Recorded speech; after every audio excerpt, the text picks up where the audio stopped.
Hotel झणझणीतून मेजवानीतून आपलं सर्वांचं स्वागत। आज आपल्याला शेव बनवायची आहे, लसूण शेव बनवायची आहे। त्यासाठी साहित्य पाहूया।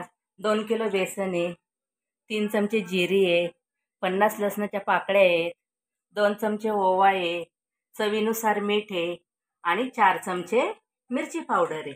एवढं शेवसाठी लागणारं साहित्य। आता हे आपण जिरे, लसूण, ओवा, मिरची हे बारीक केलेले हे आता गाळणीने चाळून घेऊया। का तर त्याच्यात अडकायला नको, शेव करताना त्रास व्हायला नको, म्हणून हे चाळणीने गाळून घेऊया। आणि यासाठी कमीत कमी 800 ग्रॅम पाणी लागतं 2 किलोला।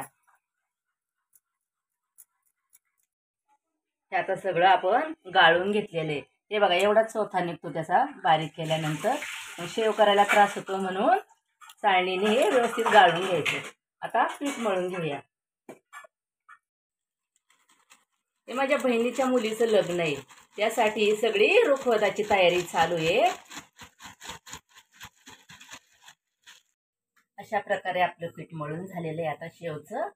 याच्यामध्ये हळद कधी घालायची नसते, हळद घातली तर शेव काळी होती, म्हणून हळद घालायची नसते। आता पीठ मळून झालेले आहे, आता शेव करायला घेऊया।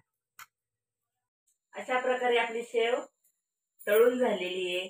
तुम्ही पण अशी शेव करून पहा, खाऊन पहा, कशी झाली ती सांगा आणि या व्हिडिओला लाईक करा, शेअर करा, फॉलो करा। धन्यवाद। मागचा पुढे घेतात।